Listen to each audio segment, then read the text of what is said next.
Olá! Sejam todos e todas muito bem-vindos, muito bem-vindas a mais uma aula de ensino religioso do Aula Paraná. Lembrando, o ensino religioso não é aula de religião, não é catequese nem doutrinação, mas sim o conhecimento sobre a diversidade cultural e religiosa, com o objetivo de promover o respeito às diferentes formas de crer, como manda o princípio do exercício da cidadania. Os objetivos desta nossa aula é demonstrar a função dos líderes religiosos na defesa e promoção dos direitos humanos, com o propósito de assegurar a liberdade religiosa e a dignidade da pessoa humana. Os diferentes líderes religiosos, homens e mulheres, assim como todos nós, temos o dever de defender os direitos humanos. O que são os direitos humanos? É o direito de ter direitos, e entre eles o direito à liberdade religiosa. Qual a importância do engajamento dos líderes religiosos na defesa e na promoção dos direitos humanos? Bom, a Organização das Nações Unidas, ONU, vem promovendo ao longo da sua história uma série de eventos onde são convidados lideranças religiosas para se irmanarem em diálogos sobre a necessidade do combate à intolerância religiosa e na promoção dos direitos humanos. Nesta imagem, nós vemos líderes religiosos reunidos na ONU para celebrar os direitos humanos e a liberdade religiosa. Então a ONU foi criada com o fim da Segunda Guerra Mundial, com o objetivo de promover os direitos humanos, vem reunindo diferentes lideranças para conversar, para dialogar sobre a liberdade religiosa. O teólogo e filósofo Hans King escreveu que nunca vai haver paz no mundo enquanto não houver paz entre as religiões. E nunca vai haver paz entre as religiões enquanto não houver o diálogo interreligioso. Desde o estabelecimento das Nações Unidas, da União das Nações Unidas, em 1945, em meio ao forte lembrete dos horrores da Segunda Guerra Mundial, um dos objetivos fundamentais da ONU tem sido promover e encorajar o respeito aos direitos humanos de todos, por meio da Declaração Universal dos Direitos Humanos. Bem, agora que você sabe o que é a ONU, Organização Mundial, das grandes nações, que ela criou a Declaração Universal dos Direitos Humanos, entre os seus artigos está promover a liberdade religiosa, vamos fazer uma atividade. Escreva um texto apontando de que forma um líder religioso deve se portar para promover os direitos humanos. Então escreva aí pelo menos um parágrafo. Como que as lideranças mundiais podem se unir para promover os direitos humanos? Agora é com vocês.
Voltamos com mais aula Paraná, ensino religioso, 6º ano, e estamos falando de líderes religiosos e também da promoção dos direitos humanos. Bem, como que um líder pode se portar para promover os direitos humanos? Começa por seguir a própria doutrina. Nenhuma religião prega a agressão à religião do outro no seu livro sagrado. Nenhuma religião prega o mal. Então, basta um líder religioso não fazer discurso de ódio, não promover o ódio às diferentes formas de religião. Basta o líder religioso ser alguém respeitoso, se portar como alguém respeitoso, e ele já vai estar promovendo os direitos humanos. Afinal de contas, os direitos humanos, que tem vários capítulos e incisos, dizem que todo mundo tem direito à alimentação, saúde, educação, a ser julgado com justiça, mas também à liberdade religiosa. Se um líder religioso quer ter liberdade religiosa, ele não pode se portar contra a religião dos outros. E aí ele já vai estar promovendo a liberdade religiosa. Se você escreveu algo mais ou menos nesse caminho, já vai estar correto o seu texto. Bem, vamos refletir. Qual a função do líder religioso? Para que serve o líder religioso? Não estariam os líderes religiosos que defendem a pluralidade religiosa indo contra a doutrina da sua própria religião? Você conhece algum líder religioso que defende a liberdade religiosa? Dia 21 de janeiro é o Dia Nacional de Combate à Intolerância Religiosa. Quando um líder religioso diz que todos devemos promover, que todos devemos respeitar a liberdade religiosa do outro, ele não estaria também, de alguma forma, indo a favor da sua religião? Já que as religiões, em tese, deveriam promover o bem comum, o bem de todos? Bom, na Declaração Universal dos Direitos Humanos, que tem 30 artigos, 4 deles se referem à liberdade religiosa. Será que os líderes religiosos conhecem a Declaração Universal dos Direitos Humanos? E os artigos sobre liberdade religiosa? No artigo 18 ele diz, direito à religião e à consciência. Ou seja, 4 artigos dos 30 estão falando sobre liberdade religiosa. Por isso é importante que os líderes religiosos conheçam tanto a Declaração Universal dos Direitos Humanos, como aqueles artigos que tratam especificamente da liberdade de crença, consciência e de credo. No artigo 2º diz o seguinte, todos são iguais, mas diferentes. Todos os seres humanos possuem direitos, sem qualquer distinção de raça, cor, sexo, língua ou religião, opção política ou outra orientação qualquer, seja qual for a nacionalidade, classe social, sejam quais forem suas posses ou procedência familiar ou outros status qualquer. Aqui, na imagem, diz, a diferença nos enriquece e o respeito nos une. E você, convive bem com as pessoas que são diferentes? Você convive bem com pessoas de diferentes etnias, de diferentes religiões? Olhe para a sala de aula, seus coleguinhas, nós não somos todos diferentes? A diferença nos enriquece e o respeito nos une. Talvez essa seja também uma das funções da escola, ensinar a cidadania. Artigo 18, liberdade de pensamento. Todos têm direito de liberdade de pensamento, consciência, de religião.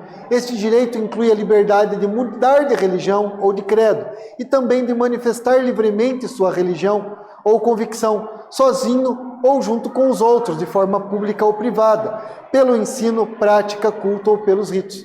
Será que todos nós temos liberdade de pensamento na sociedade em que vivemos? Até que ponto? Então, o artigo 18 também trata diretamente da liberdade religiosa, mas vai além. Liberdade de crer, de mudar de religião, liberdade de pensamento, no privado ou em público, individual ou em grupo. Será que a nossa sociedade garante a liberdade de todos? Até que ponto nós temos liberdade? Por isso que é tão importante conversarmos sobre isso, Por isso que temos ensino religioso na escola pública, para tratar da questão da liberdade religiosa. Agora vamos conhecer o que alguns líderes mundiais falam sobre isso. O Papa Francisco falou: ambos são direitos humanos fundamentais, tanto a liberdade religiosa como a liberdade de expressão. Papa Francisco, grande líder da Igreja Católica, vem sendo um exemplo na defesa da democracia, da liberdade de expressão, dos direitos humanos e da liberdade de religião, não só da religião dele, que é católica, como dos outros. E aí, Dalai Lama, que é o líder do budismo tibetano, também escreveu: acho que todo ser humano tem a responsabilidade de melhorar o mundo. Meu maior objetivo é promover os valores humanos e, com isso, os direitos humanos. Declaração da sua santidade, Dalai Lama, líder espiritual do budismo tibetano. E a defensora dos direitos humanos, referência no combate ao racismo e à intolerância religiosa, Mãe Estela, foi a primeira Ialorixá a receber o título de imortal pela Academia de Letras da Bahia. Defensora dos direitos humanos, também luta contra a intolerância e o racismo. Uma indígena, uma mulher indígena, disse: não tem como separar ser um indígena, as lutas dos indígenas, as lutas que estamos tendo em todos os outros campos, como na educação, na saúde, dos direitos humanos. E principalmente na Amazônia. Quem afirma isso é a indígena Raquel Cubea, filha e mãe descendente dos tucanos e cubeos. Então, uma mulher indígena dizendo que não dá para separar a luta dos indígenas daquilo que está escrito nos direitos humanos. Agora vamos fazer mais uma atividade. Escreva um texto refletindo sobre a importância da liberdade religiosa e como a defesa dos direitos humanos pode contribuir para o combate à intolerância e à discriminação motivada por diferenças religiosas. Então, vou explicar aqui. Escreva um breve texto relacionando direitos humanos e liberdade religiosa. Agora é com vocês.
Voltamos com mais aula Paraná, ensino religioso, 6º ano, e estamos falando de líderes religiosos, direitos humanos e liberdade religiosa. E você foi convidado a escrever um breve texto relacionando os direitos humanos que garantem tem 30 artigos, mas 4 deles falam da liberdade religiosa, do direito a ter religião, a mudar de religião, de não ter nenhuma religião. E aqui você foi, então, sugerido para você relacionar como que os direitos humanos podem combater a intolerância. Bom, está tudo muito relacionado. A intolerância religiosa é quando alguém não respeita a religião do outro. E os direitos humanos falam especificamente de liberdade religiosa. Por isso a escola pública também tem o dever de tratar desse assunto, do combate à intolerância, inclusive todo tipo de preconceito, orientação sexual, cor, classe, etnia, entre muitos outros. Você tem o direito de ter direitos. Por isso é tão importante conhecermos os direitos humanos, que fala também da liberdade religiosa. Retomando aqui o que nós conversamos nesta aula, nós aprendemos como é importante a defesa dos direitos humanos, como é importante a liberdade religiosa, como é importante na escola pública nós conhecermos a diversidade religiosa para poder respeitar. A gente não respeita aquilo que a gente não conhece. E nós encerramos a nossa aula dizendo para todos vocês: sejam mais amor no peito, seja menos preconceito. Não precisa ser perfeito, mas se não puder ser amor, sejam pelo menos respeito. Até a próxima aula.